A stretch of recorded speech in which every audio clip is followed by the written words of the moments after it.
क्या क्या राजेश्वरी कोई हेल्प कर रहा था ना। और सच बता, राजेश्वरी पीड़ित है कि नहीं है? पीड़ित उसकी गोद में छोटा बच्चा है, राजेश्वरी गोद में, वो आप मुझे बताओ कि किसको पापा कहेगा? अगर मैं समाज का जिम्मेदार आदमी बन के एक कदम आगे बढ़ा के काम कर देता हूँ और मेरा नुकसान हो जाता है तो इसमें हंसने की बात नहीं है, शर्म का विषय है। पूरा देश खड़ा था, मैं अकेला नहीं था। 125 करोड़ हिंदुस्तान को पता है कि राजेश्वरी के बच्चे का बाप पूरन है, डीएनए जांच में पाया गया है। अब पूरन अगर जेल जाता है और पूरन को जेल से निकालने के लिए, राजेश्वरी की पैरोकारी रोकने के लिए एक समाज सेवा करने वाले आदमी को बंद किया था, कौन सी बड़ी बात कर दी आपने भाई साहब? मानता हूँ आप धनकुबेर हैं, आप कुछ कर सकते हैं। अब मेरी से एक छोटा सा सवाल ये था कि क्या ये संभव है कि इस मामले में कुछ सॉल्यूशन निकले? भाई इन्होंने मेरे खिलाफ वो लड़की खड़ी करी, इनके यहाँ की स्टूडेंट है, ठीक है। अब उस केस को वापस लेने के एवज में मुझसे क्या आशा करते हैं? दोनों केस खत्म हो जाए। जो रावत आदि से मेरी बात हुई थी, आपकी क्या बात हुई? मैं नहीं तो हम कहाँ चाहते हैं लड़ना। हम तो ये चाह रहे हैं वो भी खत्म करें, ये भी खत्म करें अपना केस।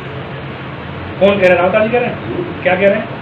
दोनों ही खत्म कर ले तो मैं वही प्रयास करूंगा। मैं प्रयास ना कर, पहले माफी करवा लो, यहाँ की हम देख लेंगे। नहीं, अभी एक बात आती है लौट के कि रावत जी की स्थिति उस केस में ऐसी है कि उसे खत्म करा पाएंगे वो ये तुम्हें देखना था कैसे खत्म हुआ। वो गारंटी दे रहा है कौन? क्या कह रहे हैं? यहाँ से केस खत्म करा दूंगा, वो वाला केस खत्म करा। नहीं, बदले में मुझसे क्या आशा करते हैं वो? कुछ नहीं, केस के बदले केस खत्म। तो ये माना जाए कि ये केस इसीलिए चल रहा है कि वो इनके खिलाफ आए। आपको तो इसलिए बताया गया कि मतलब जो क्रॉस बना दिया है, तुम मुझे दबाओगे तो मैं यहाँ दबा दूंगा तुमको। नहीं, इनके यहाँ की स्टूडेंट है तो साफ दिख रहा है। और इनके जो वकील साहब है विद्यासागर कौशिक, वो अंशुल से हमारे जेल में रहते डील कर रहे थे पैसे। लेकिन आपसे ये बात रखी कि ये खत्म कराए तो मैं खत्म करा दूंगा। हाँ, दोनों को खत्म करा दें। आप अपना प्रयास कर लो, अपना प्रयास कर लेता हूँ। किसने कहा ये बात? कहाँ उतार दी? आपसे कहा है? अरे तुलसी जी सीट पे क्या कहा है? यही वाली बात तुम बता रहा हूँ। आपसे कहा है कि आप अपना प्रयास कर लो। क्या प्रयास कर लें? आप वहाँ से केस खत्म कराइए, मैं घर से कराने का प्रयास कर रहा हूँ। कौन सा वाला? हेमा वाला, यानी हेमा की जिम्मेदारी राव उतार की, राव की जिम्मेदारी आपकी। ये बात खुद राव उतार कह रहे हैं। अभी तक आपने जो देखा और सुना, ये वीडियो रिकॉर्ड किया है अतरौली के रहने वाले सौरभ भारद्वाज और अंशुल भारद्वाज ने।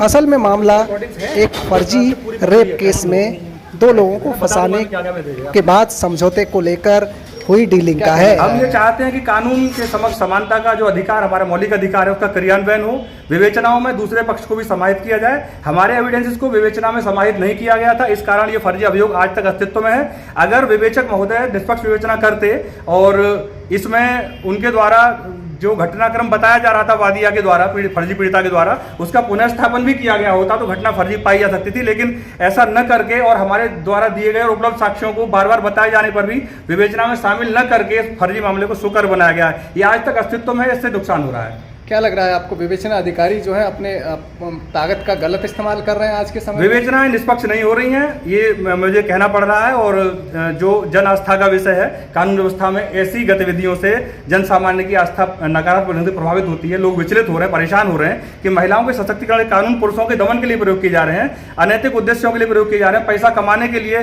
बहन बेटियों को घर से लेकर निकल लेते हैं आरोप लगवाने के लिए, और झूठे आरोप लगा करके सभ्य सम्रांत लोगों को, ऊर्जावान युवाओं को अपमानित कर रहे हैं, बर्बाद कर रहे हैं। विष्णु तिवारी 20 साल जेल में रहे, लेकिन कोई सुधार अभी दिख नहीं रहा है। सौरभ जी, आप कानून से जुड़े हुए हैं, फिर भी जो है इतना बड़ा कानून का दुरुपयोग होता है, तो कानूनविद जो है, जो वकील हैं या बाकी के जज हैं, इस मसले में क्यों नहीं सोचते? हम आशान्वित हैं, हमने माननीय न्यायालय में साक्ष्य दिए हैं और हमें पूरी विश्वास है कि हमें न्याय मिलेगा।